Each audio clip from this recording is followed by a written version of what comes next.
What's up everybody, Doug Timmons, 18 Greens TV, coming at you again here at Encinitas Ranch.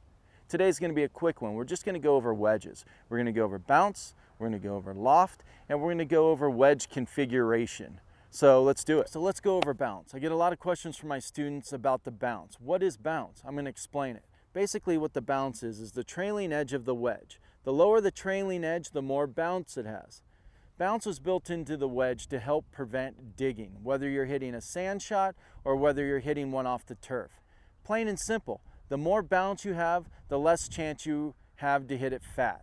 A lot of people like to play a little bit of extra bounce in their wedges just for that simple reason. Nothing wrong with that.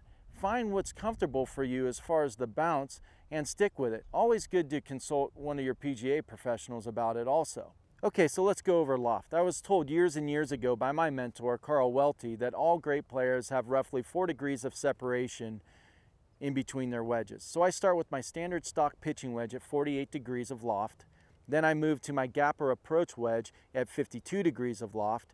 And then I move to my sand wedge at 56 degrees of loft. And then, obviously, for those that can do math, my lob wedge will have 60 degrees of loft. The reason being is it's very important. 120 in is your scoring area. You don't want to have any gaps in your scoring area, so pick your wedges accordingly. Use that philosophy. I guarantee you it'll help you. And it doesn't matter really what wedge you choose. I like Vokeys. I'm a big Bob Vokey fan, and so I play Vokey wedges. So let's go over wedge configuration.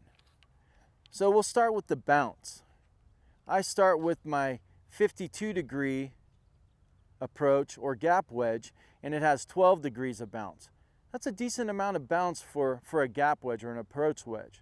Again, the trailing edge is going to be lower. It helps you not to hit it fat. So I like a little extra bounce in my 52 degree, and then I go to my 56 and I play even more in my 56 degree. I play 14 degrees of bounce in my 56 degree wedge. Now, the reason why I do that is because this is pretty much a universal wedge. I hit it out of the sand shots, I hit it out of fluffy grass, I hit it from the fairways, I hit it from pretty much everywhere. So I like a little extra bounce in it. Now, my 60 degree, I go the opposite because this is the club I use a lot to get the ball as high up into the land as soft as possible. So this has 4 degrees of bounce. I'm not really worried about hitting it fat. So I like a little sharper edges on my 60 degree. If I'm playing off a tight lie and I have to get it up and down, short side myself, have to get it up and down, I'm not worried about hitting it fat. So I like a little sharper edge, get it digging down in there, get the ball up in the air and get it to land soft. So that's my configuration of bounce. Again, consult one of your PGA pros. They'll be more than willing to help you get your clubs fitted properly. Your wedges are really important. So basically that's all I got about wedges. There's a little information for you. Hopefully it's helpful. Hopefully you learned something. Doug Timmons, 18 Greens TV.